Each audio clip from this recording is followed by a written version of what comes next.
Yo soy el creador de 8bets.com, que es el primer método que enseña un idioma en 8 meses. Es que me explota la cabeza. Un día entras en una comisaría y dices, quiero hablar con el jefe. Y ya está. I came to tell you that you need me. Así que, ¿sabes qué? Vale. Contratado. O sea, tu objetivo era hablar italiano, Hablar que un italiano italiano. no supiera che eras italiano. Esattamente uguale che un italiano. Se un italiano mi può dire che non sono italiano, allora non l'ho fatto bene. Tanto en España como en América Latina había dado conferencias en los 5 continentes, incluso una conferencia en Marruecos, invitado por la Casa Blanca. Y de repente, un día decidí ir a Estados Unidos con 15 años. Y al ir a Estados Unidos, en los primeros 4 meses, había hecho mucho más de lo que había hecho en 4 años. Y empecé a aprender el chino en China. Y al aprender el chino en China, empecé a crear la metodología de 8 bits. Y quería no perder el tiempo. Pero ¿cómo se puede aprender chino rápido? Conseguí aprender chino en 22 días. Y 22 días antes no sabías. No sabía nada, no sabía ni decir hola.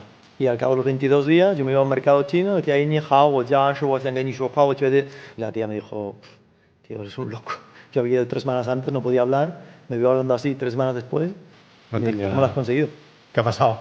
Y yo le dije, yo te dije el día que vine que si confiabas en mí iba a funcionar, pero no me cuestiones. Yo sé cómo hacerlo, pero no me cuestiones. Y cuando Obama ganó las elecciones, me llamaron para ser intérprete de Barack Obama por televisión. Muy buenas, bienvenidos un día más al canal, bienvenidos un día más al podcast. En el día de hoy nos hemos venido desde Valencia a otra localidad. No estamos en el plató que estáis viendo en Instagram que estamos construyendo. Está prácticamente terminado, faltan unas pinceladas. Y en el día de hoy os hemos traído una persona que a mí, cuando yo elaboré una lista de 100 personas a las que quería entrevistar, que todavía no había hecho ni una sola entrevista, entre esos 100 nombres, en concreto creo que era el 15 o el 16, aparecía la persona de hoy. Me he leído un montón de libros de él, le llevo siguiendo muchísimo tiempo y creo que es una de esas personas que hay que escuchar. Así que es una de las personas que han venido al mundo a cambiarlo, a traer cosas nuevas y que desde que nacieron hasta el día que nos dejen, el mundo será completamente diferente porque han venido precisamente a eso. Así que en el día de hoy hemos venido. Muchísimas gracias por aceptarnos la invitación. Un placer. Muchas gracias, Ancho. Ya te digo, para mí era un sueño, es decir, inalcanzable. Y por eso el otro día, cuando me dieron la posibilidad de acercarme a ti, digo, no me lo puedo creer. Así que muchísimas gracias. Un gusto. Lo primero, siempre empiezo con una misma pregunta, que es común un poco para que la gente nos tenga ubicados, porque hay veces que pues, hay gente del mundo de la tecnología que a lo mejor sí que os conoce, o gente que concreto del mundo de redes sociales o el mundo de pues, lo que sea que se haya cruzado con vosotros. Al final sois figuras públicas, muchos, pero hay mucha gente que no. Entonces, a alguien cuando tú te presentas, ¿cómo te sueles presentar? No sé, a día de hoy la verdad que ya no sé ni cómo me defino, pero si te refieres a hitos en el mundo de las formas y cosas que se han hecho, yo soy el creador de 8bets.com, que es el primer método que enseña un idioma en 8 meses. A nivel mundial nunca nadie había conseguido o crear un método que tuviera ese tipo de eficacia, muy loco, funcionaba muy bien. Eso me permitió escribir un libro donde conté lo que había sucedido. Ese libro se convirtió en el libro más vendido de España en los 50 días. Aprendí 9 idiomas en el proceso. Los 9 idiomas me llevaron mucho tiempo de aprender, obviamente. Además, yo era muy loco, quería aprenderlos a nivel nativo, que un nativo no pudiera saber que tú no eras nativo del idioma. Ese era mi objetivo. O sea, tu objetivo era hablar italiano, que un italiano no supiera che eras italiano. Esattamente uguale che un italiano. Se un italiano mi può dire che non sono italiano, allora non l'ho fatto bene. Y así con los otros 9, imagínate. Eso a nivel de idiomas y a nivel de formas y empresa. Pero lo que más me define a día de hoy es que en 2018 tuve un despertar espiritual que me cambió la vida. Yo era ateo radical, no quería saber nada ni de energía, ni de amor incondicional, ni de nada que tuviera que ver con la espiritualidad. Y de repente, bueno, eso llegó, yo no lo elegí, llegó solo y no podía negarlo, no podía pararlo. Escribí un libro donde hablaba de cómo subir el nivel de conciencia. Mi cuarto libro se convirtió en el segundo libro más vendido de España al poco tiempo de ser publicado. Y a raíz de eso pues empecé a dar conferencias sobre estos temas, a hacer retiros sobre el crecimiento interior. Tengo un club que se llama el Club de la Bolsa Blanca, clubbolsablanca.com. Y lo único que hago ahí es ayudar a las personas a seguir creciendo en el nivel de conciencia, pero desde un lugar en el que todos estamos buscando lo mismo. No es maestro-alumno, es simplemente compañeros y todos crecemos juntos. Wow. Quería preguntarte sobre... Bueno, te puedo preguntar luego, pero es que me apetece preguntarte ya. ¿El despertar en qué consistió? O sea, ¿tenías como un conflicto con la palabra Dios? Sí, claro, yo no quería ni escucharla, imagínate. No, había mucho conflicto porque yo había sido religioso cuando era niño. Entonces después me volví ateo radical porque era como un rechazo a todo eso y ahí me quedé toda la vida. Y no, yo era muy matemático, muy de mente, muy de unos y ceros. ¿O es lógica, Sí, o es ciencia, exacto, o fuera? exacto. O lo puedo entender O o fuera. lo niego. Y entonces ahí había mucha soberbia, había negación, había escepticismo. Y de repente, curiosamente tú eres de Valencia, ¿no? Sí. Uno de los maestros que me ayudó a aprender todo esto está en Valencia, se llama Rómulo.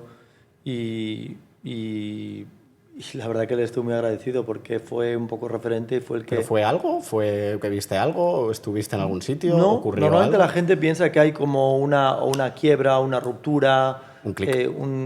Sí, pero en mi caso no, en mi caso fue mucha humildad. Yo ya había escrito libros que habían ido muy muy bien, tanto en España como en América Latina, había dado conferencias en los 5 continentes, di incluso una conferencia en Marruecos invitado por la Casa Blanca, cumbre de emprendedores con Joe Biden, di una conferencia en Kazajistán en ruso, mitad en inglés. O sea, había hecho Claro, cosas muy locas. estaba pensando. Claro, si sabes 9 idiomas, puedes No, darla en todo claro. el mundo. He dado conferencias en todos los idiomas. He dado conferencias en francés, en inglés, en portugués, en ruso, en gallego, en español, en chino. Me invitó Huawei a ser también presentador de un evento en el que tenía que hablar español, inglés y chino. Y era en España, era en Madrid. Y dije, mira, en España la única persona que puede hacer esto soy yo. Y me dijeron, vale, pues te vienes tú. Y eran cosas muy locas, pero... Además, es verdad. Pero siempre, eran cosas muy locas, pero siempre desde la negación. O sea, y de repente un día pues hubo este despertar espiritual y me di cuenta de que todo lo que yo pensaba que sabía que era mucho, no valía para nada. Y eso me cambió la vida. Me di cuenta de que me había equivocado toda la vida y que, bueno, es una cura de humildad muy bonita, donde te das cuenta que no sabes nada y que todo lo que habías estudiado y aprendido hasta ese momento es genial para el mundo de las formas, pero en el mundo real, el de verdad, no vale para nada. Fue un guantazo de vida brutal. Sí, muy duro, pero no lo viví como algo duro, lo viví como algo muy bonito en el que te permite crecer. Cuando vas a un gimnasio hay dos tipos de culturistas, los que dicen hoy me toca sufrir y los que dicen hoy me toca disfrutar. Entonces tú puedes usar el gimnasio para subir o lo puedes usar para bajar. En el mundo espiritual es igual, puedes tomar los retos de la vida como una oportunidad de crecer o como una oportunidad de sufrir. Total. Si nos retrotraemos a infancia y avanzamos a nivel cronológico, ¿cómo se habla de la infancia de Anxo? ¿Cómo se habla? ¿Cómo se cuenta? O sea, ¿cómo fue para mí? Sí. No fue muy buena, no fue muy buena. Yo nací en Fisterra, en la punta de Galicia, el punto de Europa más cercano a Estados Unidos, podríamos decir. El punto más occidental de Literalmente Europa. donde está el Cabo de Finisterre. Exactamente, ahí mismo. Éramos solamente 3.000 habitantes, un pueblo muy pequeño.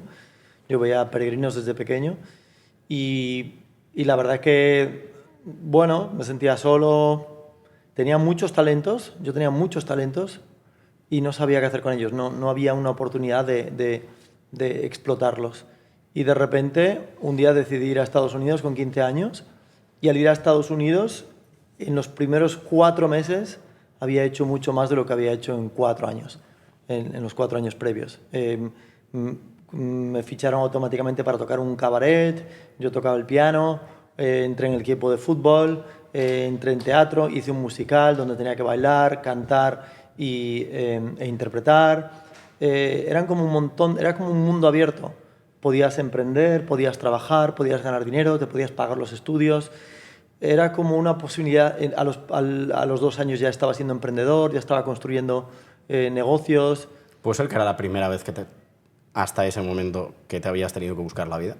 Sí, y yo quería buscarme la vida, pero cuando decía a mis padres que yo quería hacerlo por mi cuenta, me decían, no tiene sentido, estás bajo nuestro paraguas, Te nosotros ayudamos, vamos a... tal cual. Claro, pero yo decía, pero no entiendes, dediqué un peldaño de esto en mi primer libro que decía, cada euro que tú ganes valdrá por 10 que otros ganen por ti.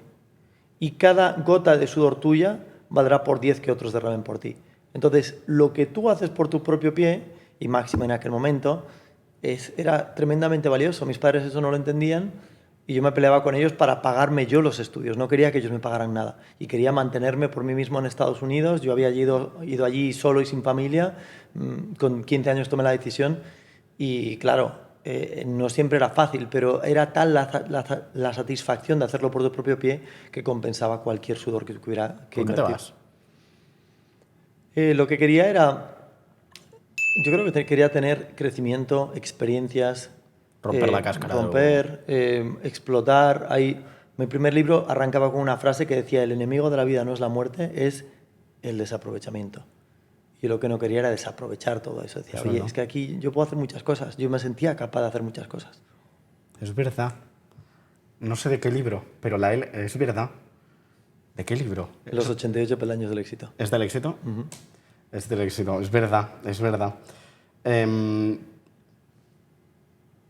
¿Qué es lo primero que piensas cuando dices me voy? Porque claro, es que no dices me voy a Coruña, o me voy a Vigo, o me voy a Madrid, yo qué sé. No, me voy a Estados Unidos. ¿Por qué a Estados Unidos? ¿Justo Estados Unidos? Bueno, el primer viaje fue, con 15 años, fue a Hollywood. Tenía un tío que era director de cine en Hollywood Ah, y entonces fui a verlo a él. Estuve allí un mes, mi hermana y yo fuimos juntos y en ese mes me voló la cabeza. Me encantó el país, cómo funcionaba, la forma de pensar y dije, ¿por qué no venir a estudiar aquí y a vivir aquí? Y entonces decidí ir, mis padres me apoyaron, acabé en Ohio el año siguiente, hice el curso escolar entero y después me fui a Virginia. Y en Virginia estuve, en total estuve casi 10 años en Estados Unidos, o sea que fue mucho tiempo. Y en todo ese tiempo pues crecí un montón, aprendí un montón, aprendí incluso idiomas allí, porque no solamente aprendí el inglés, también aprendí otros idiomas en Estados Unidos. ¿te fuiste sin saber nada de inglés? Pues había un poco para defenderme, pero recuerda que mi objetivo era ser nativo. Por eso. Entonces Joder, eso hay implicaba, camino, ¿eh? claro, eso implicaba hablar exactamente igual que un nativo. Y eso implicaba analizar los fonemas, reproducirlos, repetirlos, escucharlos 1000 veces, repetirlos 1000 veces, hablar exactamente igual como hablaría un nativo. Ese es el objetivo. Claro, no es decir work, no. No. Es work. Exacto. Como le diría un yankee. Exacto. Totalmente.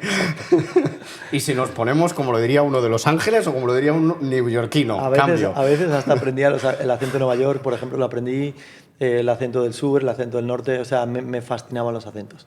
Mira, tú que has visto mucho mundo, una pregunta que tengo muchas veces. En el mundo pasa como, por ejemplo, en España, que igual la pregunta es de paleto, pero no tiene nada que ver cómo habla un gallego, cómo habla un valenciano, un catalán, un vasco, un mexicano, Claro o que sea, sí. un mexicano, digo, un andaluz, un canario. Sí, total. Por eso cuando escuchas una película no es lo mismo escuchar el acento de inglés, por ejemplo, que el de Sudáfrica, que Ese el de un cambia mucho, negro sí. americano o un blanco americano. Es muy diferente. A mí me ha pasado negros americanos que digo, no hablan inglés, no he entendido nada. No, claro. No he entendido nada. Pero no te culpes a ti mismo, es demasiado cerrado para entenderlo.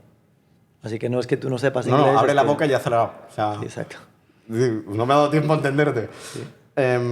Tú estudias primero, o sea, la primer sitio en el que vas a Estados Unidos es Los Ángeles con tu tío. Sí, Y estás allí con ellos y luego ya decides. ya por mi cuenta, después ya por mi cuenta. Allí solamente estuve un mes y fue lo que me abrió los ojos para ir a vivir allí más tiempo. Y luego vuelves a España 10 años después, casi con 25. Sí. ¿Y ahí ya enseguida es 8 belts o pasa un tiempo? Cuando yo llegué, no vine a España, vine a Bélgica. Y en Bélgica obtuve 4 titulaciones en Estados Unidos y una quinta en Europa. La quinta fue relaciones. Titulaciones son carreras Sí, universitarias. exacto. Bueno, no sé llamarle carreras porque allí es más fácil. Es fácil obtener una titulación. Puedes obtener una diplomatura o un certificado universitario. Después hice... La quinta fue en Bélgica y era Relaciones Internacionales con una universidad inglesa. Pero después de eso me fui a la ONU y estuve trabajando en la ONU también. Y en la ONU empecé a estudiar un poco el chino y entonces decidí irme a China y empecé a aprender el chino en China. Y al aprender el chino en China empecé a crear la metodología de 8 belts. Y ahí fue cuando realmente nace la empresa. Me fui a China, empecé a aprender el chino, por supuesto quería aprenderlo muy rápido y quería no perder el tiempo. Pero ¿cómo se puede aprender chino rápido? Sin tu metodología. El tiempo en el que yo aprendí el chino, O sea, dicen que es el idioma más difícil del mundo, ¿eso es así? eso es así, es un idioma muy difícil. Pero lo que lo hace difícil es coger un camino lento. Si tú enseñas a la gente por un camino rápido, nada es difícil. Cuando la subida es buena, ninguna torre salta. Esto significa que si tú allanas el terreno, cualquier persona puede aprender chino y puede aprenderlo rápido. Yo aprendí el chino muy rápido, pero porque no había paja, no había nada superfluo, no había información sobrante. Era directamente el camino más corto entre yo y mi objetivo. ¿Y quién te lo enseñó? O sea, alguien que también estaba separado de ese método. Aquí había dos cosas. Estaba la metodología y esa la sabía yo. Y después está el conocimiento del chino. Es como tener un esqueleto y ahora hay que vestir al esqueleto. Para vestir al esqueleto necesitas de un chino, un nativo, que es el que sabe el idioma. Yo no sabía el idioma, pero yo sí sabía cómo hacerlo. Yo tenía un mapa. Yo sabía cómo aprender el idioma de forma acelerada, pero necesito a alguien que me dé la información.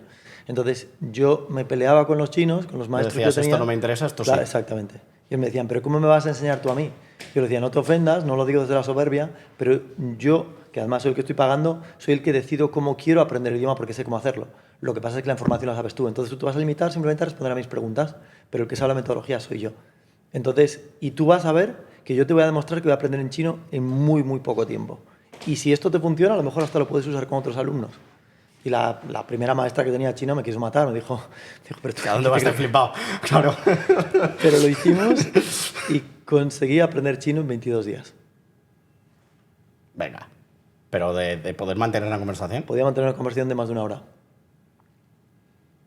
Y 22 días antes no sabías. No sabía nada. No sabía ni decir hola. O sea, como en 3 semanas pasas de no decir, no sé si es ni hao, ¿no? Ni hao. De no saber decir ni hao a poder mantener una conversación de una hora. Bueno, para que en 22 días yo pasara de no saber a saber, imagínate todo lo que tuvo que haber pasado ahí, ¿vale? Para empezar, tú desayunas chino, comes chino, cenas chino. No, o sea, obsesión. No hay otra cosa. 24 horas de chino, claro. No, todo el día, todo el día. Y al mismo tiempo yo estaba construyendo la metodología, yo estaba construyendo un algoritmo matemático para poder repetirte las palabras de la forma más eficiente, las palabras y frases. Y al mismo tiempo tenía que filtrar la información para que no se colara nada que no fuera útil. Porque si tú aprendes una palabra no útil, le estás robando el espacio a una palabra útil. Eso implica que estás bajando tu ratio de conversión, estás bajando tu ratio de éxito. Eres un obseso del método. Obseso. Y al cabo de los 22 días, yo me iba a un mercado chino, decía, ni hao, wo jiao shi wo xian gen ni shuo hua, wo fei zhang xi huan hanyu, wo觉得你们都很好，你们都应该跟我说话。他告诉我，你为什么想学汉语？我说，因为我非常喜欢你们的语言。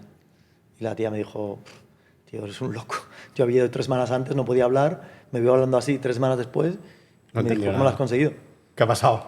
Y yo le dije, yo te dije el día que vine que si confiabas en mí iba a funcionar, pero no me cuestiones. Yo sé cómo hacerlo, pero no me cuestiones. Y a las 3 semanas podía mantener conversaciones de más de una hora. Vale, eso es cuando ya has diseñado el método. Estaba en proceso. El método me llevó 4 años diseñarlo.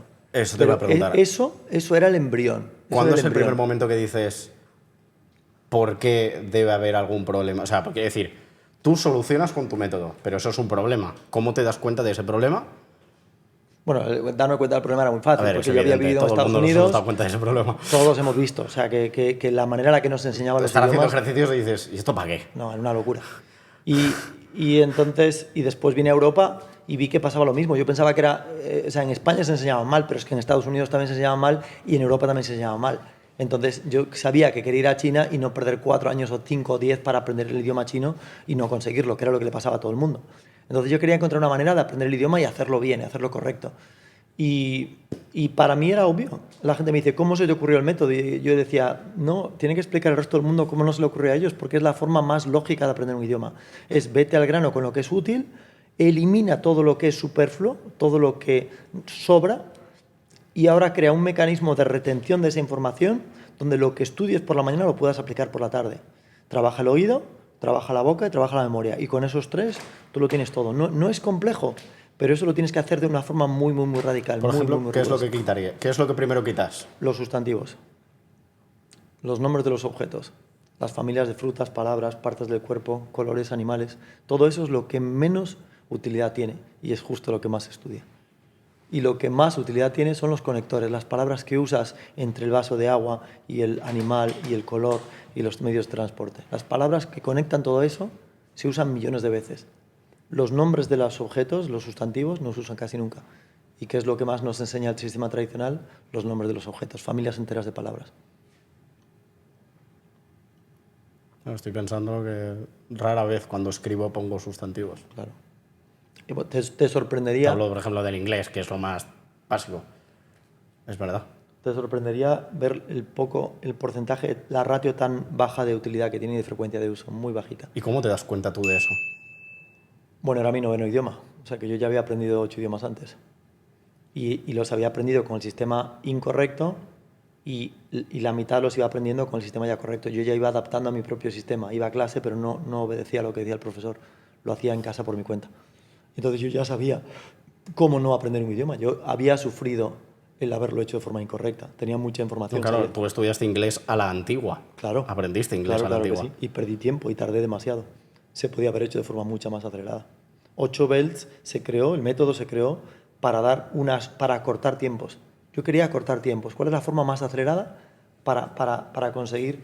Y en el caso del chino lo hice muy rápido, pero porque era despiadado. O sea, yo ya no peleaba con los chinos cuando me decían, oye, también se puede decir de esta manera. No. Yo quiero una palabra, no me des un sinónimo. No me des 2 palabras para decir lo mismo. Porque yo estoy en modo misión. Y si me das 2 palabras para decir lo mismo, estás reduciendo mi ratio de éxito. Yo quiero conseguir la mayor ratio de éxito. O sea, básicamente es un método para que puedas, sin ningún tipo de problema, en 8 meses, que es la verdad es que es tiempo récord, apañarte con un idioma y luego ya, si quieres ser experto, eso ya es otro problema. Eso te queda toda una vida. Para ser experto tienes toda una vida. Yo lo que quiero es que puedas mantener conversaciones de 1 hora tras 8 meses estudiando online. La web es todo online, es 8belts.com, 8 cinturones en inglés, Sí. 8cinturones.com, 8belts.com, y entrando en la web, 30 minutos todos los días, que en 8 meses tú puedas mantener conversaciones de 1 hora, o en inglés, o en francés, o en alemán, o en chino, porque a día de hoy no tenemos más idiomas. Si alguien quiere hacerlo con otro idioma, no se puede, no existe. Pero con estos 4 idiomas podemos garantizar y poner por escrito en un contrato que tú en 8 meses puedes. ¿Nunca te ha pasado a alguien que realmente, pues claro, seguro que te habrá pasado gente que ha pagado, que lo ha comprado y que luego no lo ha hecho? Gente que sí que lo ha hecho, nunca te ha pasado que no lo haya... De los que lo hayan hecho y han respetado las reglas que les hemos dicho, ha funcionado siempre. Los que no lo han hecho, o sea, los que no les ha funcionado es porque no han respetado las reglas. Es como, oye, fui al gimnasio y no crecí. Ya, ¿cuántos días fuiste, a qué horas y de qué manera y cuántos pesos? Pero si respetas las reglas que son, vas a crecer. Pues esto es igual. Yo es que me he planteado muchas veces porque me hace ilusión aprender francés. Lo que pasa es que a la vez mi mente me dice... Yo del inglés cuando acabé el colegio tenía un B2 más o menos.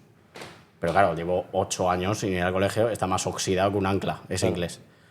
Entonces muchas veces me he planteado, ¿por qué no, por ejemplo, 8 belts? Durante 8 meses le metes caña al inglés, recuperas, realmente te pones a tal...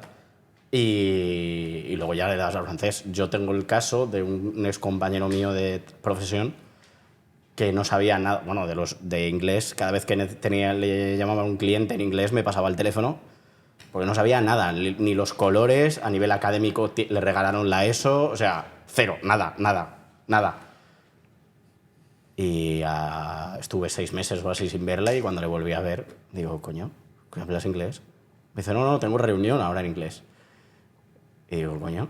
Y empieza no sé qué. Luego hizo el italiano, luego aprendió portugués, luego aprendió tal. Y me dice, no, sigo el mismo método, si me pueden ayudar ellos, genial. Y digo, y si no, pues me aprendo yo tal, me junto con alguien y pues lo mismo que tú. Oye, esto no me interesa, no tal. Y digo, coño, que sí, que el tío no tal, pero que sí, que habla. Antes de lo de 8 bells, que te quería preguntar... tuviste también en Estados Unidos aventura profesional, que te he preguntado antes fuera de cámaras. Estás en varios sitios y trabajas de intérprete. ¿Cómo acabas primero de intérprete y segundo en la inteligencia americana? Bueno, en mis conferencias siempre suelo contar el episodio ese. Yo tendría 20 años o así, 19 años o así. Y entonces un día me presento al jefe de la policía donde yo vivía en Virginia. Yo vivía en el estado de Virginia. Pero, o sea, es que me explota la cabeza. Un día entras en una comisaría y dices, quiero hablar con el jefe. Y ya está. Y me dijeron... ¿Qué haces aquí, niño? Vete a casa. me dije, yo necesito hablar con el mandamás. Y me dijeron, who the fuck are you? Y yo dije, bueno, I came to tell you that you need me. El tío se me queda mirando y me dice, what? Y yo le digo, you need to communicate with the Spanish-speaking population, and I am bilingual. I can talk to you, I can talk to them, I can help your team. Yo le dije, Sí. te puedo ayudar a que te puedas comunicar. Todos tus agentes no hablan español, necesitan comunicarse con la población latina. Y por tanto he venido a decirle que usted me necesita. Yo tenía 19 años. Yo estaba con una sonrisa en la cara. El tío me miró y me dijo, ¿Dónde está la 30 cámara? años que llevo en este puesto, nunca nadie ha entrado en mi despacho a decirme que yo los necesitaba. Así que, ¿sabes qué? Vale. Contratado. Entonces me empezaron a llamar, tenía un aparatito y me llegaban unos avisos de la policía y ahí tenía que ir yo o a la cárcel o donde estaba el policía o a los juzgados. Como un localizador. Localizador. Y No te llamaban y te decían, ve a tal hora. No. ellos me avisaban, yo llamaba de vuelta y me decían dónde tenía que ir. Y entonces iba a esos sitios y tú te quedabas con ese cliente todo el proceso. No solamente desde el momento que era arrestado, sino después también en la cárcel, sino después también en consultas con abogados, más el proceso todo jurídico, hasta que llegaba a su fin. Y entonces me empezaron a llamar para casos también federales. Federales significa a nivel nacional y ahí es donde entra el FBI. Entonces un día me llaman para un caso y era con el FBI. Aquí tenemos a alguien que os puede ayudar. Claro, y entonces me llamaron del FBI para trabajar para el FBI. Y yo decía, pues vamos. Y con la DEA, ¿no? Que es la Agencia Antidroga Americana. Exacto, es narcotráfico. Era un caso muy grande, de un alijo muy grande de cristal, que era la droga que se usaba allí, metanfetaminas. Y entonces a raíz de ahí pues empecé a trabajar con ellos y después me llamaron para el Tribunal Supremo de Virginia, un día me llamaron para el Senado de los Estados Unidos y cuando Obama ganó las elecciones me llamaron para ser intérprete de Barack Obama por televisión. No a su lado, pero sí por televisión. Que era una locura, ese hombre hablaba con un libro abierto, era muy difícil interpretarle a él. Estamos hablando de traductor simultáneo. En el momento. Claro. Tenías que escuchar y hablar al mismo tiempo. Interpretar y hablar. Claro.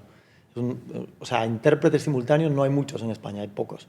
Es difícil. Es muy difícil. Es difícil, tienes que escuchar y hablar al mismo tiempo. Claro. Y eso requiere horas de vuelo. O sea, la única manera de hacerlo es con mucha experiencia. Boom, lo haces Porque una no vez, solo otra vez. traducir, sino entender por dónde has ido, si usas muletillas y expresiones en americano, exactamente. en inglés americano, yo tengo que pensar, vale, estoy hablándole al público español. ¿Qué muletilla o qué expresión existe en castellano que se asemeje a esto? Porque no puedes decir lo mismo.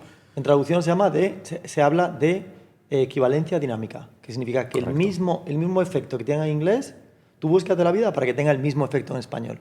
Correcto. Si estás diciendo shit, que sea shit. Si dices joder, pues que sea el equivalente. Pero si dices jolín, tiene que ser algo suave, porque estás usando es la misma equivalencia dinámica. Y Correcto. eso pues, requiere pensar muy rápido, requiere... Eso me pasó con un profesor de inglés, que él dijo, mierda, que se me ha caído algo, y yo puse fuck y me dijo, no, al revés. En inglés fuck es súper fuerte. Súper rude, es fatal. Y dice, al revés, no puedes poner eso. O sea, en todo caso, rubbish, tal. Y es eso, o sea, eso es lo difícil que yo veo. No traducir. Traducir sí es complicado, pero tienes que saber un idioma, pero si me dan 10 horas, yo voy con la calma, vale, aquí ha querido decir no sé qué, aquí tal, aquí por el tono, pero en el momento... Por eso se le llama interpretación y no traducción. La traducción es la escrita, la interpretación es la oral. Claro. Me surge una pregunta que no entiendo.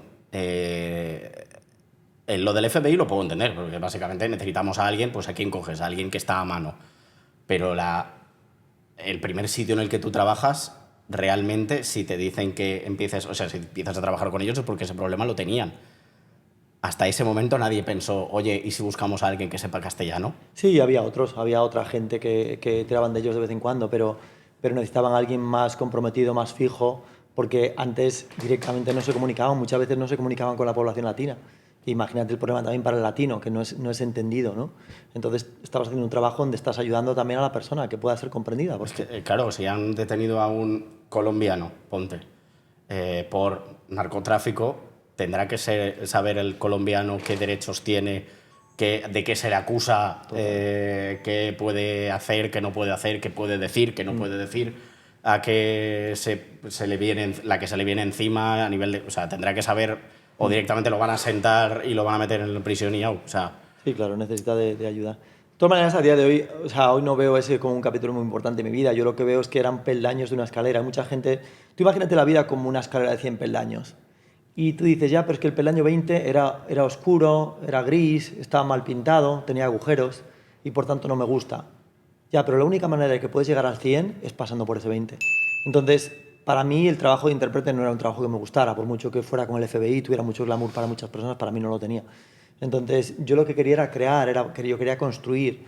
Y a día de hoy, viendo todo después del despertar espiritual, es que hasta ni eso era importante. Yo lo que estaba era pasando por un proceso evolutivo. Hoy puedo entender que todo esto era un proceso evolutivo que me estaba llevando Había a un donde plan. estoy hoy y a donde estaré dentro de unos años, ¿no? Asumiendo que siga evolucionando, si es que si es que elijo seguir evolucionando, que obviamente es el centro de mi vida. Entonces, a día de hoy, todo eso no lo veo como importante. Y los hitos, porque es verdad que en mi caso hubo como éxitos muy grandes, muy fuertes y muy temprano, ¿no? Pero hoy no los veo como importantes. Hoy creo que el verdadero éxito, lo que realmente importa, es en qué nivel está tu nivel de conciencia. Y cuando yo pasé por una noche oscura del alma gorda hace unos años, y ninguno de mis éxitos me sacó de ahí. Ninguno de los euros que había ganado me sacó de ahí. Lo único que te saca de ahí, que te permite afrontarlo, es una paz interior que te permite verlo con un nivel de conciencia elevado. O sea que realmente todas esas cosas, aunque son graciosas de contar y están súper divertidas, ¿no? Pero hoy no las veo como importantes. Para mí lo único importante hoy es cuál es tu nivel de conciencia. Y eso es tremendamente democrático. Da igual lo que hayas conseguido por fuera, que cualquiera puede tener un nivel de conciencia alto y viceversa. Puede ser millonario por fuera y tener un nivel de conciencia muy bajo por dentro y al revés. No, totalmente. A mí, de hecho, lo que yo valoro no es dónde llega una persona a nivel profesional. O sea, yo, por ejemplo, a mí lo que me impacta es que con 15 años te vayas a Estados Unidos. O sea, para mí eso es un éxito. Que cojas y digas que con 15 años tengas la capacidad de tener la valentía de decir, quiero romper mi cáscara del huevo y si aquí no puedo, pues me voy a otro lado. Aunque me pegue un guantazo, no me importa, porque lo que quiero es salir luego de ese guantazo. Mira, te voy a compartir dos ladrillazos que te van a gustar. ¿Vale? El primero es que yo me di cuenta mucho tiempo después que tenía un talento para atraer el éxito, ¿vale? Y yo pensaba que no, pensaba que era suerte. Pero después vi un patrón cuando, no sé, cuando hablé con Pablo Motos, que después acabé estando en El Hormiguero. Yo trabajé con Ana Botín, la presidenta del Banco Santander, y fue a raíz de una charla que di de 5 minutos. Y solo con una charla de 5 minutos ella dijo, quiero conocer a esta persona. Y yo pensaba que era suerte, pero después dije, no, no es suerte, aquí hay un patrón. Entonces, pero recuerda que te dije dos ladrillazos. El primero es que yo sentía que tenía un imán para provocar el éxito. Esto es la parte de subida, y ahora te cuento la parte de bajada. A día de hoy considero que yo no tengo ningún mérito en ninguno de mis éxitos. Considero que no somos los hacedores de nada. O sea, todo surge a través de nosotros, pero nosotros no hacemos nada, no provocamos nada. Lo hacemos todo, pero no provocamos nada. Todo está como orquestado. Con lo cual, a día de hoy, si me dices cuánto orgullo sientes por cada uno de esos, mi orgullo sería 0, porque no siento que yo haya provocado nada. Vale. O sea, como que hay un plan y simplemente lo que has hecho es estar. Exacto. Es permitir ese plan, pero nada más. Y ni siquiera es tan bueno. Pero es que eso me parece un mérito, permitirlo. O sea, hay gente que me parece, o sea, me sabe mal decirlo, pero es que a nivel inconsciente tú les ves y dices, es que te empeñas en, o sea, no paran de, eso de solo pasa el autobús una vez o solo pasa el tren. Sí. No, pero a ti no paran de pasarte trenes y los dejas pasar. Hijo, súbete a un puto tren. Sí, lo que pasa es que hasta la capacidad de elegir ese tren también te viene dada. Con lo cual Correcto. incluso eso no puede sacar orgullo, porque el que tú seas capaz de elegir el sí o no elijas el sí, hasta eso te viene dado, con lo cual tampoco puedes sacar pecho de eso.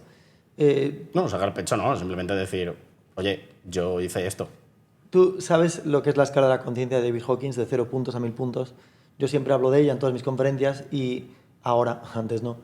Y esa escala lo que dice es que todos tenemos un nivel de conciencia que va de 0 puntos, 0 puntos es una ameba, es la muerte, y 1000 puntos. 1000 puntos sería un ser iluminado, ¿vale? Buda, Jesús, el propio Hawkins.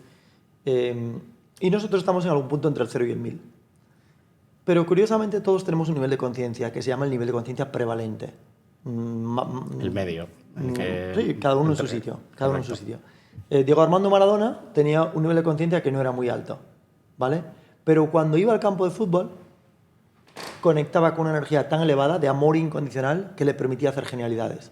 Él realmente al jugar al fútbol estaba iluminado. A Messi le pasa lo mismo, a Cristiano Ronaldo también.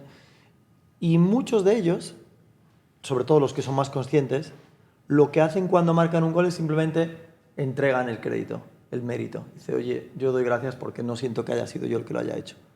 Ese tipo de acción, que yo antes lo veía con desprecio, desde la soberbia, hoy lo veo como algo que calibra muy, muy, muy alto. Y a mí me ha pasado un poco lo mismo. Yo no siento que ese cuarto libro, por ejemplo, de los 88 peldaños de la gente feliz, sucedió al mismo tiempo que el despertar espiritual. Y a mí yo era como que las palabras fluían solas. Yo no sentía que era yo el que lo estaba escribiendo. Entonces, y a día de hoy me pasa igual con conferencias, con retiros que hago. Di una conferencia con Mario Alonso Puig hace unos meses. Éramos solamente él y yo en el escenario. Y yo cometí un error, no me preparé lo suficientemente bien, no sé, lo hice mal. Y entonces, 2 horas antes de saltar al escenario, dije, no estoy preparado, no tengo la presentación, no lo he hecho, no monté bien las diapositivas.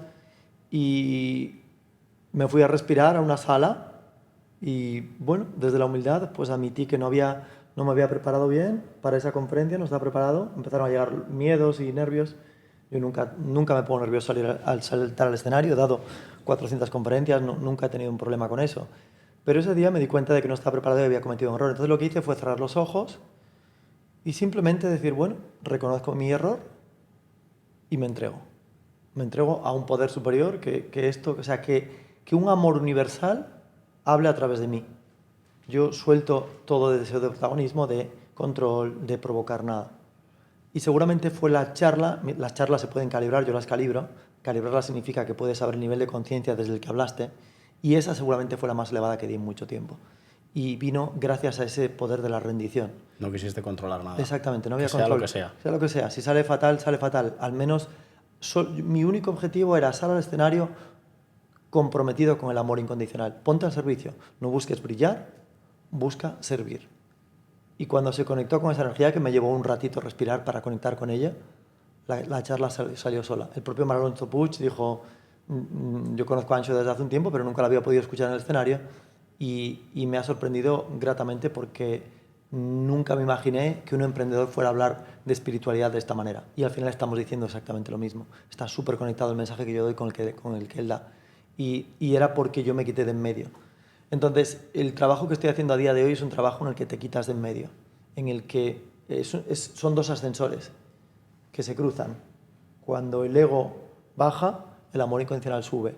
Y pasas del yo pequeño, que es esto que ves aquí, ese no tiene valor, al yo superior. En el yo superior somos todos, no hay protagonismo, no hay individualidades. La diferencia entre el yo pequeño es la gota y el yo superior es el océano. Creemos que somos la gota, pero realmente no somos la gota, somos el océano. Y eso implica estar muy conectado con lo que nos une en lugar de lo que nos separa. Reconoces que todos somos uno, que cuando tú sanas, sano yo, que tu éxito me está inspirando a mí, que el éxito tuyo es un éxito para todos. Entonces ahí empiezas a soltar energía de envidia, porque todos la llevamos dentro. Empiezas a soltar la energía de competir, porque todos la llevamos dentro. Empiezas a soltar energía de preocupación hacia el futuro, de lamento del pasado, de estar preocupado por temas económicos, por temas de pareja. Empiezas a soltar todo lo que es negatividad. Y desde ahí vives desde un estado de flow, de fluir, que es muy duro para la mente porque no puede controlar nada, no sabes ni lo que vas a cenar esta noche, no sabes lo que vas a hacer mañana, sueltas los objetivos. Que sea lo que sea. Sí, que sea lo que sea, ya no hay objetivos. Me estaba contando ChatGPT hace unos días que en los últimos 3 años se han disparado los retiros espirituales. Yo no pensaba que había tanta gente que estaba cada vez buscando más un crecimiento interior. Y yo decía, ¿pero eso es a nivel España o a nivel mundial? Y decían, no, esto es a nivel mundial. Ya ha habido tanto éxito, la gente ya no necesita subsistir. Al no necesitar subsistir, ahora van a otro nivel de conciencia en el que ya se busca, oye, ¿qué hay más allá? Ya no busco tener más dinero, no busco crecer por fuera, busco crecer por dentro. Tenía una pregunta de eso y me encanta que me la hayas soltado porque la voy a enlazar. A día de hoy estamos en 2025 y gracias a redes sociales, a plataformas como YouTube, etcétera, te da la opción a que, pues como en este caso, coges una cámara, en este caso 3, lo subes a internet y puedes tener un canal de difusión, un medio de difusión que será más grande o más pequeño, pero lo tienes.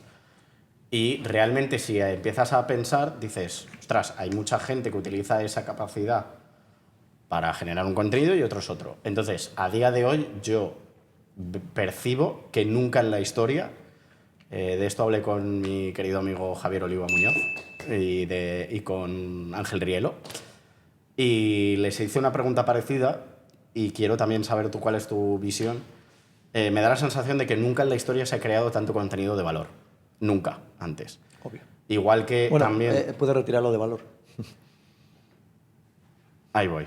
Es que a eso voy. Tanto, no, nunca se ha creado tanto contenido. No, eso es tanto evidente. Para el de valor claro, para el de no valor. Claro, yo voy al de valor. Voy al de valor. Claro, al contenido es evidente, es lógico. Igual que nunca se ha creado tanta música, evidentemente, porque hoy en día puedes hacerlo desde un ordenador cuando antes necesitabas tener un estudio. Me refiero a tanto contenido de valor específico. Porque, por ejemplo, tú mismo te pones una cámara y no necesitas tener una productora o tal.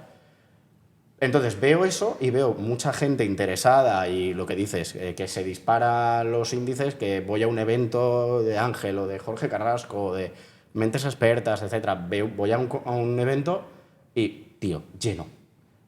Voy a un día concreto a una iglesia y tal y escuchas a un sacerdote hablándote con una profundidad y un tal que dices, wow, seguramente hace 300 años no hablarían con este nivel de profundidad, etcétera, etcétera. Pero luego a la vez veo contexto, cojo y hago así, salgo un poco de mi burbuja, por así decir, y veo contexto que digo, cada vez lo veo como muy crispado todo, como que se intenta generar polémica, ahora que si estamos con lo de Palestina, lo de Ucrania, lo de tal, no sé qué. Y la pregunta un poco que te quería hacer es, ¿vamos increciendo o vamos al revés, hacia menos? Porque yo veo las dos cosas. Vale, si le preguntamos al test muscular, por ejemplo, vemos que el nivel de conciencia solo ha subido. Lo que pasa es que a veces pega bajones temporales, es como la bolsa. Si miras históricamente, solo ha subido. Pero en toda la subida general hubo un montón de pequeñas bajadas, pero que después recuperaban. Entonces, el nivel de conciencia de la humanidad, para que te hagas una idea, en los tiempos de Buda, que era el siglo V a.C., estaba en nivel 90. 90 es un nivel negativo, muy negativo, ¿vale?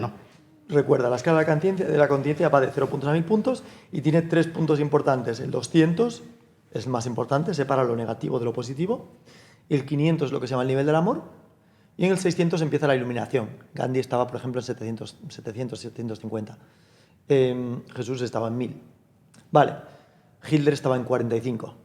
Putin está en 70. Me parece alto. Vale, para que te hagas una idea. Vale, entonces, en la humanidad, Hitler estaba en 45, Putin en 70, la humanidad entera. O sea, en los tiempos de Putin Buda era estaba un poco más amoroso que Hitler. Sí, bastante más, hombre. No llega a esos niveles. En los tiempos de Buda estaba en 90. En los tiempos de Jesús, 500 años después, llegó al 100. Y durante 2000 años no consiguió pasar del 200. Pero hubo un año que fue el año más importante en la historia y pasó completamente desapercibido. En las noticias no lo pillaron. Ningún canal de noticias del mundo pilló esto. Y fue el año en el que por primera vez la humanidad pasó de estar en negativo, por debajo de 200, a estar colectivamente en un nivel de conciencia por encima del 200. Ese año fue el año 87. ¿Por? ¿Qué sucedió en el 87 para que pasara eso? Aquí esa pregunta es peligrosa. No se puede preguntar por qué. Porque si preguntas por qué, vas a buscar una causa. Pero la causalidad no existe. La causalidad no existe. Todo es un devenir espontáneo. ¿Por qué una planta crece? Tu mente va a querer decir porque había vitaminas y había un sol. Mi mente me dice, si en 1000 años no ocurrió, ¿qué ocurrió para que sí que ocurriera? No, lo que ocurrió es un devenir espontáneo de una temperatura que fue aumentando a raíz de muchas decisiones colectivas y amorosas. Poco a poco va subiendo y llega un punto que explotó. No explotó, llega un punto que pasa, no es una explosión de un día. Lo que pasa es que ese día... Eso es el resultado de muchas decisiones. Exactamente. Pero ¿por qué es tan importante?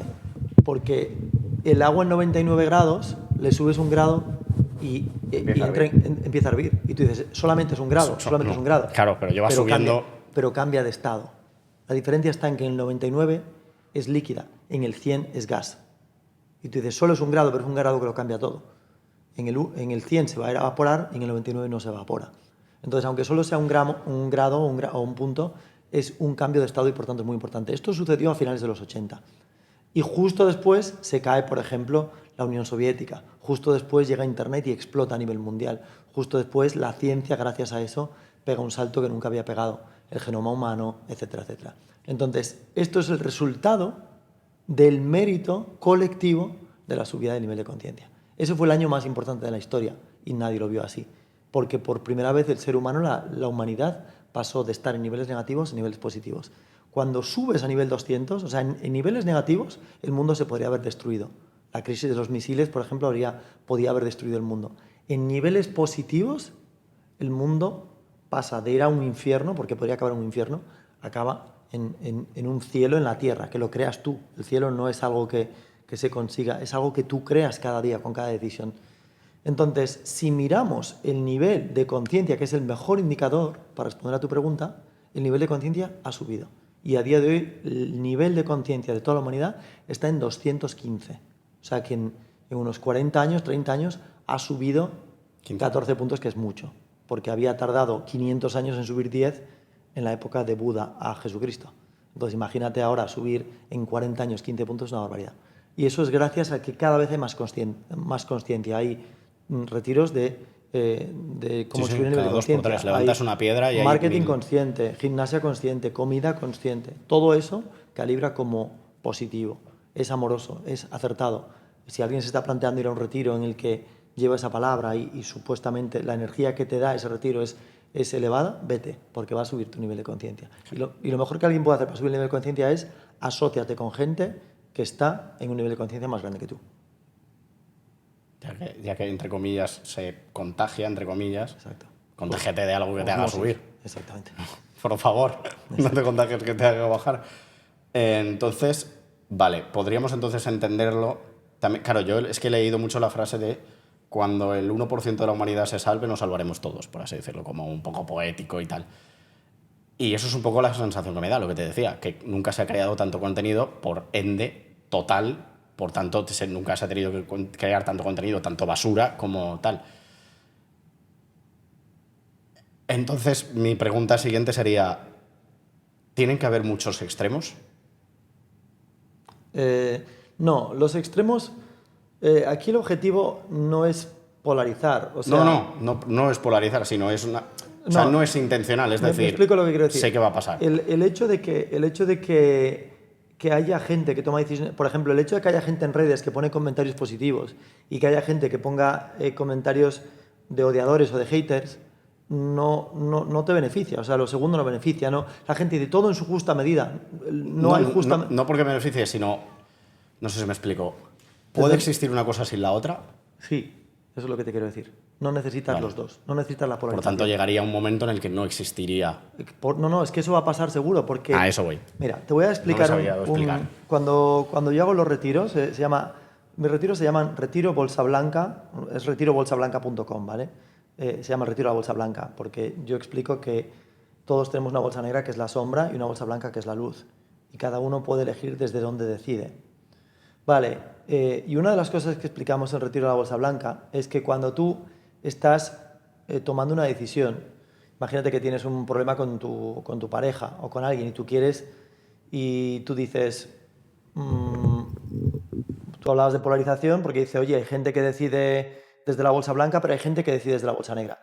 Cuando sube el nivel de conciencia, el número de veces que eliges la negra se reduce hasta un punto que puede desaparecer. Por ejemplo, la esclavitud en el 1800 existía porque el nivel de conciencia estaba... Subsuelo. Lo permitía. Pero cuando empezó a subir el nivel de conciencia, el nuevo nivel de conciencia expulsa la esclavitud. No es que una persona un día se le ocurriera una ley para abolir la esclavitud, no. Es que el nuevo nivel de conciencia colectivo no permite que haya la esclavitud. 200 años más tarde sucede con el humo en los bares. El nuevo nivel de conciencia no permite el humo en los bares. Unos años más tarde sucede, por ejemplo, pasó a principios del siglo XIX, cuando las mujeres no podían votar. Y tú dices, ¿pero cómo no van a votar? Por ser mujer. Claro, el nuevo nivel de conciencia dice eso, ya no se mantiene. Llega a tal nivel de tensión que el nuevo nivel de conciencia dice no se va a aguantar. Hasta que llega un punto que se expulsa. Y aparecen leyes. No sé ni lo que va a suceder, pero va a suceder algo que lo expulse. Lo mismo con el matrimonio homosexual, lo mismo con el no respeto a los inmigrantes, todo. Todo eso es el nuevo nivel de conciencia lo expulsa. Vale, pues no necesitas de un nivel negativo para que se sostenga uno positivo, eso es absurdo. No, solo vamos en una dirección, que es hacia arriba. Y el nuevo nivel de conciencia lo que hace es va dejando por el camino todo lo que ya no es coherente con el mundo en el que vivimos. Por eso cada vez la gente es más respetuosa, no menos. Lo que pasa es que los que lo son menos gritan y los que lo son más susurran. Y parece que hay gente muy poco respetuosa en redes, en la prensa, pero no, vamos hacia un mundo en el que cada vez la gente es más respetuosa. Vale. Y luego ya tengo un apartado que me gusta mucho, que es preguntas un poco más personales, ya van a reflexión, básicamente, y que es un trozo que me encanta, personalmente es el que más me gusta, porque es el que realmente recibe el nombre del podcast, que por ejemplo sería, ¿qué principio no negociarías ni con una pistola? El amor. En la cabeza. El amor. Tú me puedes forzar a hacer 1000 cosas, menos una, que es amarte incondicionalmente. Eso es una lección y eso no... Una cosa que yo le digo a la gente es, esta noche mismo, siéntate con tu pareja y dile, cariño, te voy a decir una barbaridad. ¿Vale? ¿Cuál es la barbaridad? Pues te voy a decir que te voy a amar incondicionalmente toda la vida, tanto si estás conmigo como si estás con 10 personas más, da igual. Mi amor por ti va a ser el mismo hoy que estás conmigo que mañana si estás con otro. Es un amor incondicional, no hay nada que puedas hacer para que yo no te ame. Y al mismo tiempo le miras a los ojos y dices, y el número de cosas que necesitas cambiar para que yo te ame es igual a 0. No tienes que cambiar nada para que yo te ame. Eres un ser perfecto tal y como eres, no tienes que cambiar nada. No eres mi proyecto, yo no tengo que cambiarte para nada, yo te amo tal y como eres. Y el amor incondicional se llama incondicional porque tiene 0 condiciones. Con lo cual, si cambias esa forma tan dura que tienes de, yo qué sé, hablarle a la gente, te amaré. Pero si no la cambias, te voy a amar igual. Si dejas de beber alcohol, te voy a amar. Pero si sigues bebiendo alcohol, te voy a amar exactamente igual, aunque seas alcohólico. Siempre me ha parecido contradictorio el concepto de amor incondicional. O sea, en el sentido de el amor condicional no es amor. Exactamente. Es apego, si quieres, pero no es amor. Te entiendo. Muy buena observación, muy buena observación. ¿Me explico? Alguien que te dice, si eres como quiero, te quiero. Pues entonces no me quieres. Exactamente. Muy bueno. Muy bueno, totalmente. Es como ir a la iglesia en un matrimonio, decir, en la riqueza o en la pobreza, y decir, sí, no, sí, no, sí, no, en la salud o en la enfermedad, sí, no. Pues claro. Entonces no digas nada, claro, hijo. Claro, muy bueno. Muy bueno, me ha gustado. Siempre me ha parecido contradictorio. Me ha gustado. En mi último libro, en los 88 peldaños de la gente feliz, el peldaño 11 se titula Mi mayor equivocación. Y lo que significa es que, y de lo que habla, es que mi mayor equivocación fue el haberme pasado toda la vida sin entender lo que era el amor incondicional y sin haberlo defendido. Y un día me di cuenta de que es que no puede haber otro tipo de amor. Si me amas hoy porque estoy contigo y mañana me odias, no era amor, era apego. Claro. ¿Cuáles son los mayores retos que te has enfrentado en tu vida? Superar el miedo. ¿Ah? Hay veces que el miedo no tiene sentido. Es una especie de posesión que te llega y sientes pánico. Yo pasé una noche oscura del alma de 6 meses y medio y yo sentía pánico. Y no ¿Te puedo preguntar de qué vino ese vacío, ese sentimiento? ¿Qué era? ¿Por qué vino? ¿Por qué se fue? Bueno, realmente de qué vino no es importante, porque si no hubiera sido eso, hubiera sido otra cosa. Es como cuando tú tienes algo que tiene que salir. Necesitabas que te saliera. Claro, da igual. O sea, el ego lo va a proyectar o en una pareja, o en una empresa, o en unos amigos o en unos socios, pero no es por ahí. Es algo que tú tenías que trabajar en ti mismo y que tenías que mejorar. Y lo mejor que puedes hacer es ponerte de rodillas y darle las gracias a la vida por esa noche oscura del alma. Es un regalo para poder crecer. Es una oportunidad maravillosa de crecimiento, de decir, si me duele por fuera, es porque está insano por dentro. y ahí tienes que rendirte, se vive como una muerte, te sientes muy pequeñito, muy duro, el ego colapsa, pero es muerte para la mente, es pérdida para la mente, ganancia para el alma. Creo que hiciste el otro día, no sé si lo vi de ti o lo vi de otro, que dijiste, si hay algo de fuera que te chirría es porque trabájate dentro o algo así. Sí, es una frase que dice, todo lo que te duele por fuera indica que hay algo insano por dentro. Sí, exacto. Que esa idea, pues, explicada de 1000 maneras, se puede leer en muchos sitios. De hecho, un curso de milagros tiene una frase parecida. ¿Quién sería tu referente? David Hawkins. O sea, Bueno, vale. nunca tuve ninguno. Nunca Hasta tuve que de golpe ninguno, apareció hasta que él. llegó él. Hasta que llegó él. A nivel empresarial nunca tuve ninguno. A día de hoy, mi único referente es David Hawkins. Entiendo que puede tener una relación ese despertar con él leería su libro, etcétera, etcétera. Sí, fue él, la verdad. En abril de 2018 cayó en mis manos el libro El poder frente a la fuerza de él. Y te cambió la vida. Y sí, y empecé a ver sus vídeos, a estudiarlo a diario. No podía parar de ver los vídeos en internet. Y hasta hoy, porque a día de hoy no hay un solo día donde no lo escuche o lo lea o lo estudie. David R. Hawkins. Correcto. Si te pregunto, que esta es otra pregunta que me encanta, había un programa hace unos años que esta sección se la he robado, entre comillas, a un amigo que me invitó, es terapeuta de hecho, y a él le encantaba hacer una pequeña sección que le encantaba un programa que se llamaba Fuck Up Nights, que es traducido al castellano como La noche de las cagadas, en el que iba gente, pues literalmente a reconocer este día la lié, este día tal, o este día pegué un pelotazo y hacerte. Bueno, de hecho, solo era a nivel la lié y yo le quise dar una vuelta y decir, coño, también tienen aciertos esta gente. Y si yo te preguntara cuáles son los 3 errores que has tenido de decir, madre de Dios, a ver, eran necesarios porque te construyeron a la persona que eres, ¿cuáles serían? O también me vale algún acierto que hayas tenido este día. Gracias, Ancho, por ese día que hiciste. Errores, bueno, he cometido tantos, o sea, es que a día de hoy es que ya todos son errores en cierto modo. Esto puede parecer gracioso, pero es así, o sea, si quieres primero te respondo, hay respuesta de pies en el cielo y respuesta de pies en la tierra. Te voy a dar primero la de pies en la tierra y después la que me interesa, que es la de pies en el cielo.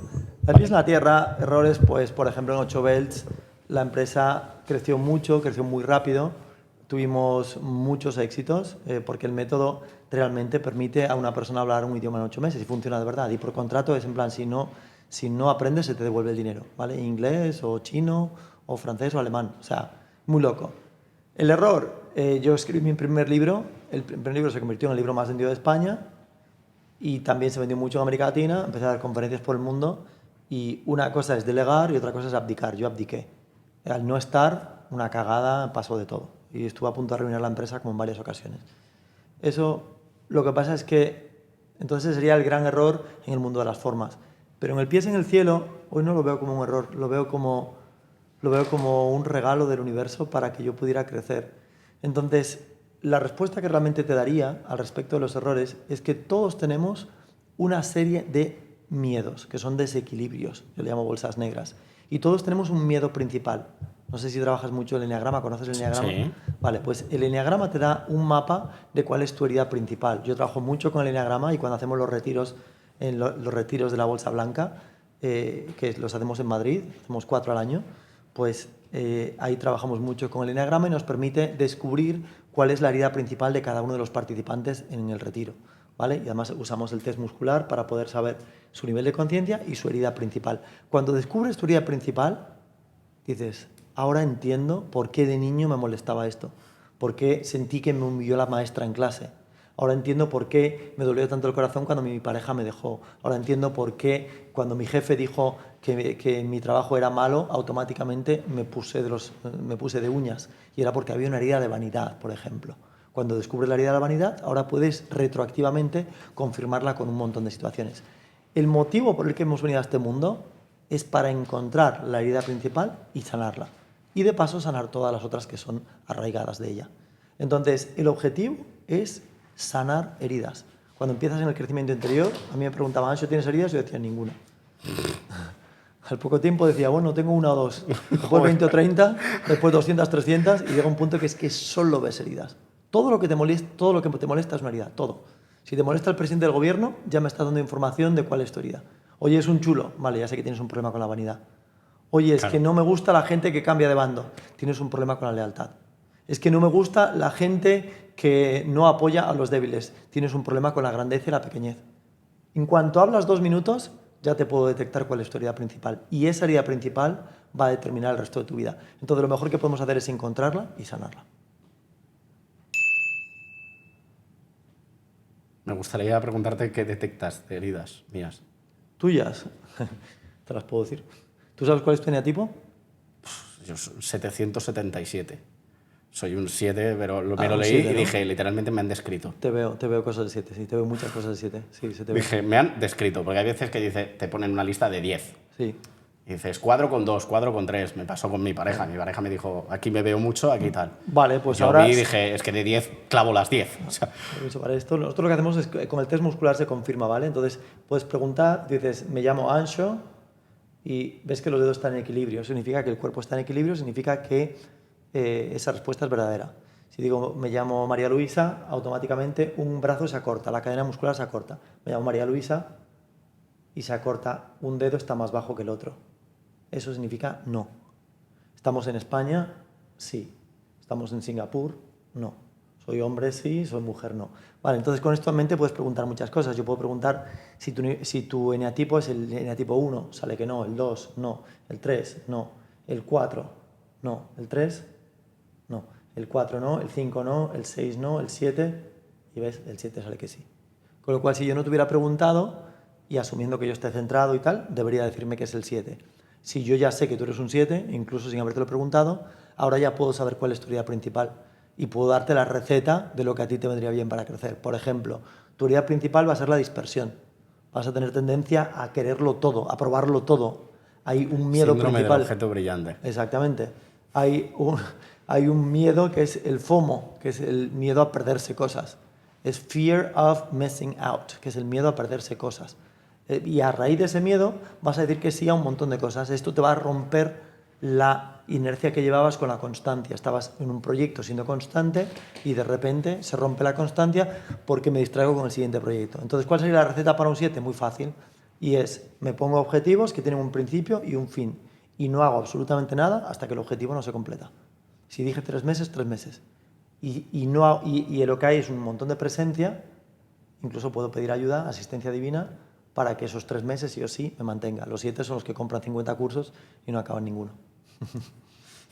Yo siempre digo que los 7 somos muy buenos emprendedores, pero muy malos continuadores. Claro. Somos cojonudos para emprender, claro. ¿Sabes? ¿Te puedes creer que yo antes de conocer los 7 escribí un peldaño en el libro que se llamaba ¿qué más papel o qué más troncos? Se llamaba troncos o papel. Los troncos tardan mucho en arrancar, tardan mucho en emprender, pero una vez prenden, ahí se quedan. Nos apaga. Claro. Exacto. Los papeles prenden súper rápido, a los 10 minutos es todo finito. El 7 es el papel. Totalmente. Y si puede ser con alcohol, mejor. Totalmente. Totalmente. Y de hecho puedo decir que una de las cosas que más me siento que me han ayudado es el podcast en este sentido, porque es un día y otro día y otro día y otro día y otro día. Te ha ayudado a trabajar la constancia. Correcto. Y a estar solo. Me tuve que ir el año pasado, me fui a Córdoba. Pues te coges un tren, llegas a Córdoba, estás solo, comes solo, cenas solo. O sea, el estar solo, el tal, el cual, realmente es lo que más... Las entrevistas también, evidentemente.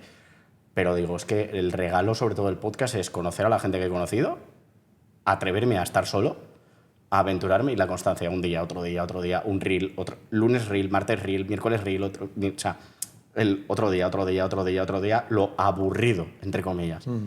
Yo tengo un amigo que es mi mejor amigo, básicamente, que está en el proyecto también, y un día me dijo, es que ¿quién te ha dicho a ti que la vida no es aburrida? En el sentido de, ¿por qué tiene que ser todo divertido? Claro, el miedo al aburrimiento es una enfermedad. Y me dijo, no, es que no hay nadie en el mundo, por rico, exitoso, etcétera, que sea. Me dijo, seguro que en los 7 días que Dios creó el universo se aburrió, aunque sea un segundo. Bueno, en el sentido yo te puedo recontextualizar eso. Y hay un nivel más elevado. Y en el nivel más elevado no es que no te aburras, es que no lo ves como un problema. Correcto. Sí, pero no solo no lo ves ni como un problema, es que cuando no tienes esa herida, el concepto del aburrimiento desaparece. Oye, toca jugar un videojuego, lo disfruto. Toca lavar los platos, lo disfruto exactamente igual. Claro, es que realmente el aburrimiento es un miedo a no estar parado, a no hacer algo. Y es al algo vacío. creado por la mente. Correcto. Es mentira que lavar platos sea aburrido. Es solamente si tu mente te dice que es aburrido. Pero si tu mente no te lo dice, deja de serlo. Entonces la clave no está en dejar de fregar platos, está en dejar de decir que es aburrido. Totalmente. No, totalmente. Es un cambio de paradigma. Si te pregunto el éxito en la vida es... El amor.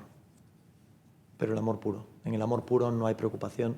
En el amor puro no hay miedo a morir. En el amor puro no hay miedo a que se muera un ser querido. En el amor puro no hay deseo de ganancia. En el amor puro estás feliz de servir, estás feliz de lavar unos platos y no aburrirte. Estás feliz de permitir que alguien te traicione. Estás feliz de ver a una hermana alcohólica y entender que tiene su proceso evolutivo y sostener su tormenta. El amor sostiene la tormenta. El amor a lo mejor hasta le da un whisky de regalo. Hay un peldaño que yo cuento en los retiros de la Bolsa Blanca que se llama La mujer alcohólica. Y es una familia que tiene una hija alcohólica y todos la repudian porque dicen que tiene que ir a rehabilitación, ella no reconoce el alcoholismo. Y un día su hermano Jorge la llama por teléfono y dice, oye, ¿te puedo ir a ver esta noche? Y llega a casa de ella con una botella de whisky. Y ella le dice, ¿tú estás compinchada con la familia? Dice, no. ¿Por qué me traes whisky? Dice, sabía que te iba a gustar. Ella, pues sí, me gusta. Se acaba la cena, él se toma un chupito y ella se toma la botella entera. Acaba por los suelos, Claro. él la recoge, la pone en la cama con todo el amor del mundo y al día siguiente la familia lo deshereda. Dice, tú eres idiota, ¿cómo has hecho esto? Una hermana alcohólica y tú vas y le llevas una botella de alcohol, ¿tú qué quieres que se muera? ¿Eres idiota? El hijo, no. Entonces ella empeora y un año más tarde le dice el médico, o dejas de beber o te mueres. Ella entra en una toma de conciencia, se da cuenta de que por fin ahora sí tiene un problema y le dice, muy bien, voy a poner solución a esta situación, pero no sé cómo hacerlo. Así que voy a pedir ayuda. Y saca el teléfono. ¿A quién llamo? Y de todas las personas a quien llama, Al único que le entendió. al único que no la juzgó. Al único que le escuchó. Claro, eso es el amor incondicional. Totalmente.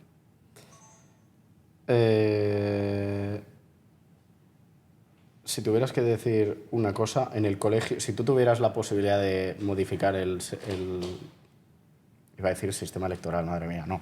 El sistema educativo, ¿cambiarías algo? Cambiaría todo. A nivel de idiomas, cambiaría al 100%. Desde el lunes al viernes. Ahí y lo que haría sería una copia de 8 Bells, tal cual está 8 Bells, tal cual.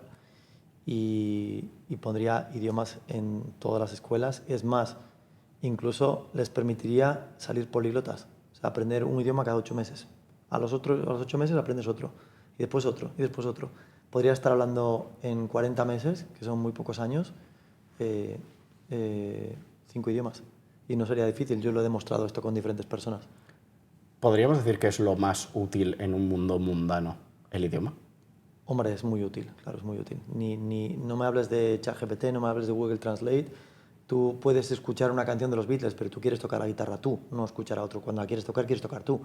Entonces, hablar un idioma es lo mismo. Tú puedes tener una máquina, pero cuando te entrevisten para el trabajo no van a preguntarte si tienes acceso a Google Translate. Te van a decir, el idioma lo hablas tú, porque si la respuesta es no, no nos vales. Cuando viene un extranjero, no puedes sacar Google Translate. ¿Lo sabes mantener una conversación o no? ¿Puedes mantener en esta reunión si cambiamos al inglés ahora mismo, sí o no? ¿Puedes hacer la entrevista en inglés, sí o no? Y ahí no hay máquina que te ayude. O lo hablas o no lo hablas. Entonces es súper, súper útil. Pero a día de hoy, para mí lo más importante no serían los idiomas. Yo enseñaría a trascender la mente. Cuando un quinceañero se suicida porque lo dejó la novia, tiene un problema no de idiomas, tiene un problema con la mente. Y el problema con la mente es que la mente le está diciendo que la vida no tiene sentido, eso es mentira, pero él se lo está creyendo. Entonces yo enseñaría a la gente a trascender la mente, a entender que tú no eres tu mente.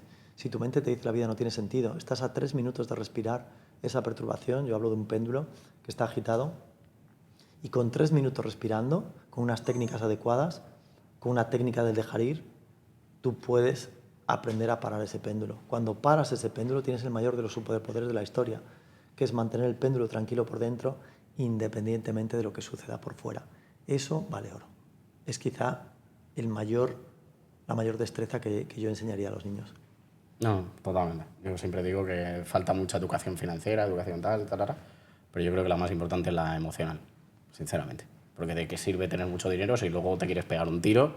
Exacto. Y de qué sirve saber muchos idiomas, lo que dices, si te deja la novia y te quieres tirar. O sea, si se tiró en inglés, bueno, vale. Entonces, pues eso. Y nada, simplemente para cerrar 2 preguntas más. Una, ¿qué nota le pondrías a esta conversación? ¿Has estado a gusto? ¿Te lo has pasado bien? Claro que sí. Pues te voy a responder a mi manera. Una de las cosas que se va cuando sube el nivel de conciencia es el enjuiciamiento de todo. Nada es bueno y nada es malo. Todo está perfecto. Simplemente si la lluvia llueve, si llueve hoy, ¿qué es bueno o malo? Esa pregunta no es acertada. Es y está perfecto. Así que la entrevista de hoy fue perfecta como tenía que ser. No hay nada no le falta nada, no le sobra nada. Porque si es que ha sido así, es porque así tenía que ser. Con lo cual, perfecto. Te he visto muy cómodo, te he visto bien. Y luego hacemos muchas veces preguntas entre los invitados que respondéis y lanzáis pregunta al invitado.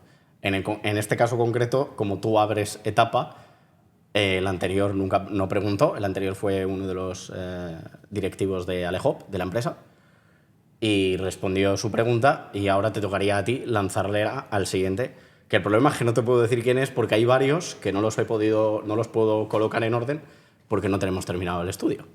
Entonces, como no sé cuándo podrá ser, no te puedo decir quién será. ¿Qué preguntarías al siguiente invitado?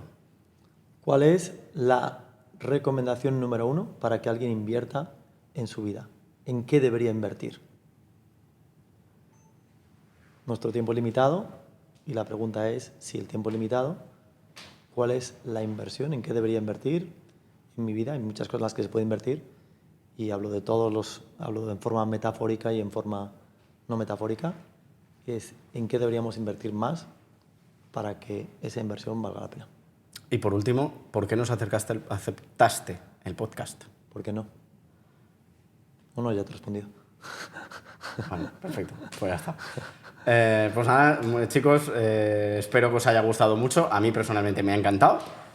No llevo hora, no sé ni cuánto ha durado. La verdad es que se me ha pasado así que genial. De hecho, estas situaciones son las que más me gustan, cuando no tengo percepción del tiempo y a lo mejor he estado 1 hora y media o 2, no lo sé. Así que, pues eso, en breve estaremos con otra entrevista más. Personalmente me ha flipado, me ha encantado. Y nos vemos en unos días con otro podcast nuevo. ¡Chao! Se abre una senda en la que cada alma tiene su rincón, donde me cuentan su camino, tu viaje al interior. 1000 historias y un testigo, tu viaje al interior. Cada paso que